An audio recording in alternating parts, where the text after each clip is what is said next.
Hello and welcome to Your New Jersey. I'm Lisa Marie Falbo. On today's show, we're talking to leaders who are making a difference for New Jersey students, families, and communities. We'll meet the team from Somerset Children's Center, which has been helping children with special needs thrive for nearly a century.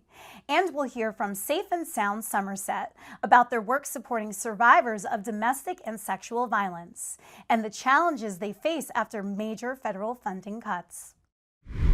Safe+Sound Somerset provides life-saving services for survivors of domestic and sexual violence, all at no cost. CEO Michele Boronkas and Jessica Fernandez join us to talk about their mission and how federal funding cuts could impact thousands of survivors in Somerset County. Welcome to the show, ladies. Thank you. Thank you for having us. I got to start out by thanking Jessica. We've been friends for many, many years, and you're responsible for producing the show today. So thank you on behalf of all of us here at Your New Jersey. Wow, I'm very honored to receive that honor. Thank you.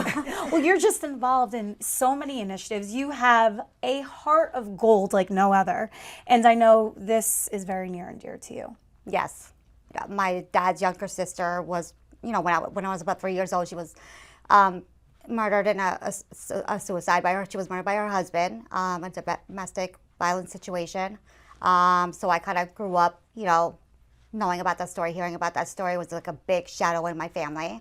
But yeah, I never imagined that I would find myself in that situation when I was older, and I did. 3 years ago, my partner was struggling with substance abuse issues, and I found myself in a situation where I was in denial for quite a bit, but I am a survivor. I survived it. I lived it, and it's been almost 3 years. You engaged with Safe+Sound to get you out of your situation. How did they help?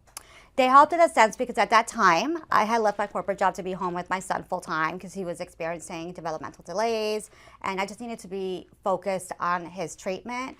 So I left my corporate job to be home with him full time, and when I left my corporate job, that's where everything just got really bad. It got worse. I just felt like I had nowhere to go, and I didn't want to, talk to my family about it. I was afraid to speak to my family about it. I felt a lot of shame, and I didn't know what to do. And then I was searching late one night online, and Safe+Sound was literally one of the first links. I was like, oh, what is this? I've seen them before on social media. And I clicked on it, and when I saw that they were located in the Somerville area, I was like, oh, wow, this is like right down the road from me. I spoke with someone who took my information, and she went through the whole process with me. I told her briefly what I was going through, and the next day I got a call from someone, a therapist, and I think 2 days later, I was in their office in Somerville. At that time, I was going through the process of going to court. I had filed a temporary restraining order, and they said, we got you. He's like, we're gonna have somebody there to support you. And that day I did. I requested to file the permanent restraining order. Wow. Well, it takes a lot of strength to do what you did. Yeah. Help or not, but thankfully you had Safe+Sound with you. You definitely live up to your name, that's for sure. For sure. And just to put a bow on your story, you are now an ambassador for the organization, giving back to other people in need that are facing the same thing, which... Yeah, after my experience, I took advantage of the therapy services. I was in therapy for about 6 months with them, once a week. Going into this, I thought this was my first time experiencing domestic violence, but through therapy, I learned that no, I've experienced it all my life. But Safe+Sound, showed... educated me on all those things. And it just led to me to really working on myself, and it just led me to kind of focus on healing myself. So once I went through that process, I said, I don't think I'll ever forget what they did for me. What can I do to thank them for what they did?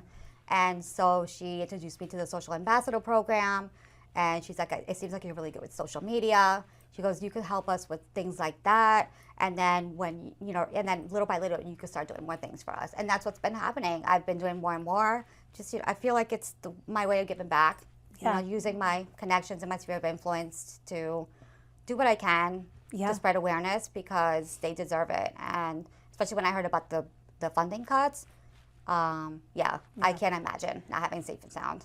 Before we get into the funding cuts, tell us about your organization. I mean, Jessica has benefited so greatly from what you do. Yeah, and I would say that, Jessica has touched on so many of the things and the reasons we exist, right? So Safe+Sound Somerset has been in Somerset County helping domestic violence survivors for more than 47 years.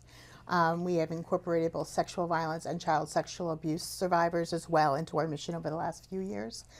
And what we do is we provide safety, stability, healing, and connection for survivors, and allowing them to go through programs that meet their needs where they are, right? And so those 4 areas encompass about 15 programs and about 47 staff that can do everything from take your call on the hotline and give you a safe house that night if you need one, to showing up at the police station, to giving you therapy, to showing up in court and walking you through that process, and helping you find housing and stability so you can move from that experience. How many people are you helping annually? So in 2024, we reached more than 7,000 survivors in Somerset County alone. And that number, I will tell you, has increased significantly by double digits over the last 4 years.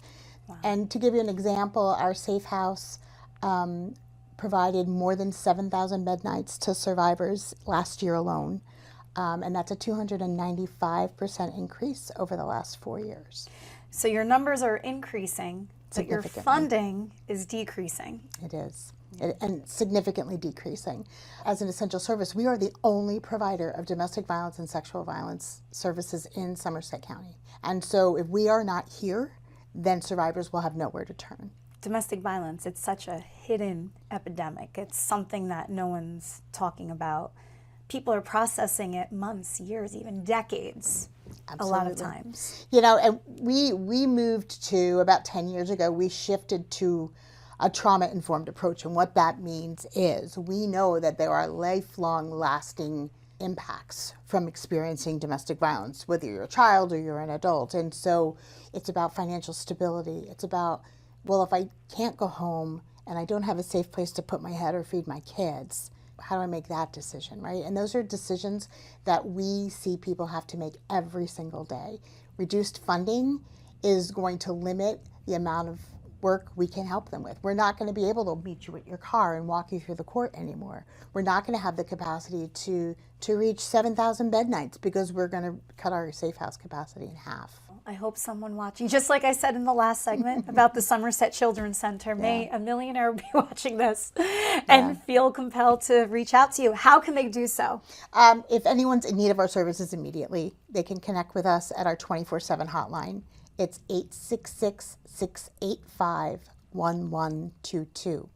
And for anyone else, including survivors or anyone that gets to know us, you can reach us at our website at safe-sound.org. I love it. Well, thank you for doing such important work. Jessica, it takes a lot to come on here on television and tell your story, and you're just such an inspiration in all the ways. Yeah, well, it took a lot of work to get here. I mean, I felt a lot of shame around it because of my family history around it. It took a really long time, a lot of therapy, but I feel like I owe it to other DV survivors. Thank you both for coming on Thanks today. so much for having us. Thank you. Thank you for joining me on another episode of Your New Jersey. I'm Lisa Marie Falbo. We'll see you back here next week.